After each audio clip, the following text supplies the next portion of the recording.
नमस्कार, मैं कल्पना शाही। आवाज़ एहसासों की आज की कड़ी में अजीत प्रताप सिंह की एक रचना आप तक पहुंचा रही हूं। लखनऊ का चारबाग रेलवे स्टेशन रोज ही न जाने कितनी कहानियों के साथ गतिशील बना रहता है। हजारों लोग न जाने कहां से आते हैं, न जाने कहां को जाते हैं।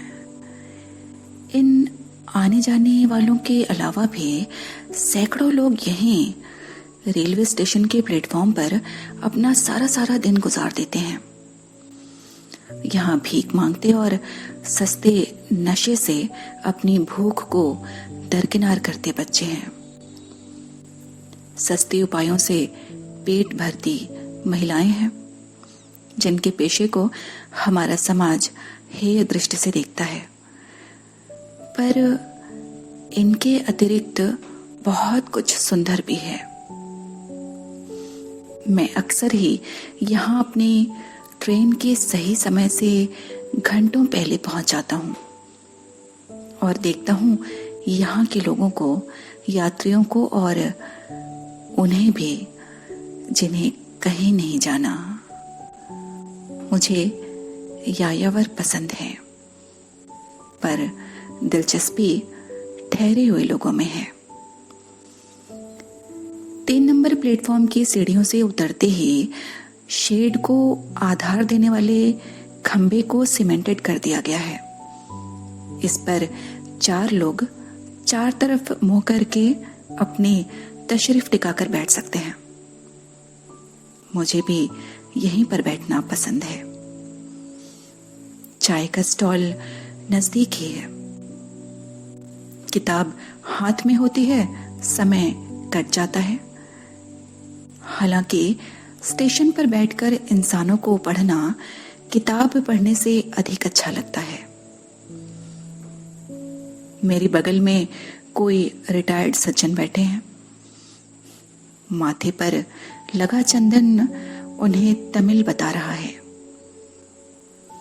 वे किसी किताब में देखकर एक कॉपी में पेंसिल से कुछ लिख रहे हैं। स्टेशनों पर अमूमन ऐसे दृश्य नहीं दिखते। उचक कर उनकी किताब देखी तो पाया कि वह यूपी बोर्ड की मैथ्स की किताब है। सर त्रिकोणमिति हल कर रहे हैं। लोगों के कैसे कैसे शौक होते हैं।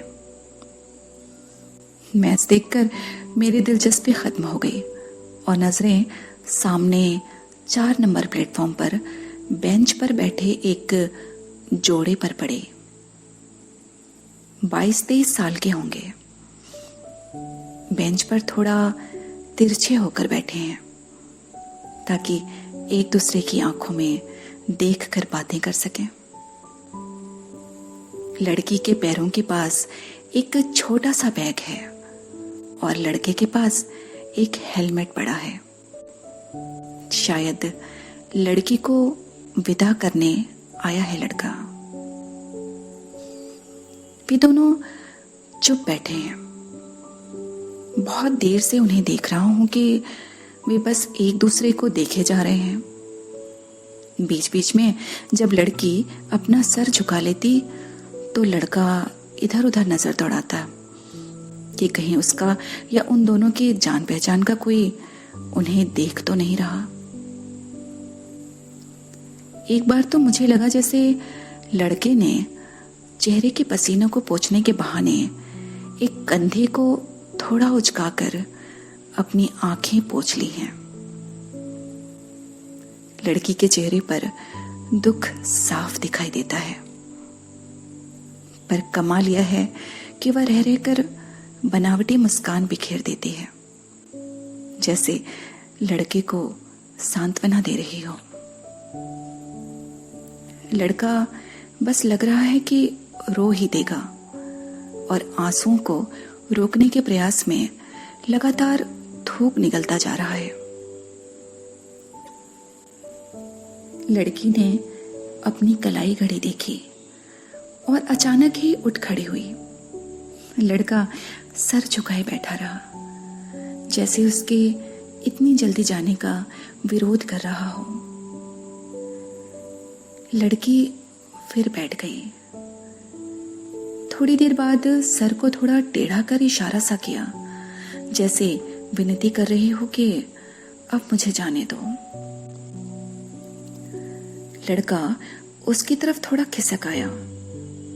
लगा कि उसके माथे पर चुंबन करना चाहता है। लड़की ने भी खुद को उसकी तरफ थोड़ा झुका लिया, पर दोनों ही चाहते हुए भी ऐसा कर नहीं पाए। उन्हें देखकर लगता है कि उन्हें एक दूसरे के गले लगकर मन भर रो लेना चाहिए। वे ऐसा कर नहीं पा रहे। इसका अफसोस उनके साथ साथ मुझे भी हो रहा है। उनके हाव भाव बता रहे हैं कि यह उनकी अंतिम मुलाकात है। शायद वे साथ पढ़ते हों। लड़का लोकल हो और लड़की किसी और शहर की। पढ़ाई खत्म हो गई या शायद लड़की की शादी तय हो गई हो।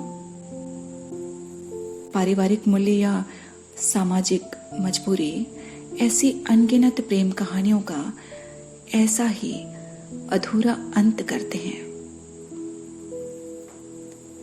लड़की ने अपनी भाव भंगिमाओं से फिर से जाने की अनुमति से मांगी। लड़का अपने हेलमेट को उठाकर उन दोनों के बीच ऐसे रखता है कि लड़की का एक हाथ ढक जाए। फिर उसने आहिस्ते से उसे छुपे हुए हाथ को कुछ सेकंड के लिए छुआ और अचानक ही उठकर लड़की को वहीं बैठा हुआ छोड़कर झटके से चल पड़ा। लड़की उसे जाते हुए देखती रही। उसके कंधे हौले हौले हिल रहे हैं और उसने अपने दोनों हाथों से अपने पेट को दबा रखा है। रुलाई रोकने के भी कितने तरीके हो सकते हैं ना।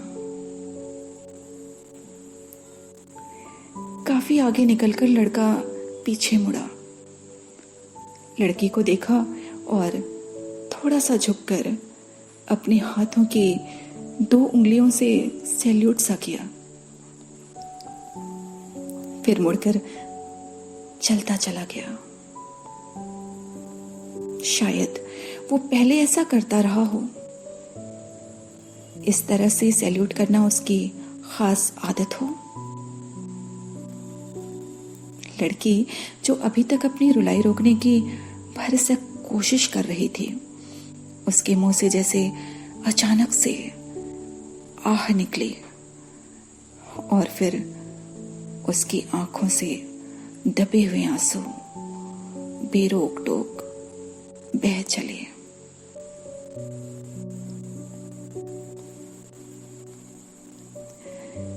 यह दृष्टांत आप तक पहुंचा रही थी मैं कल्पना शाही।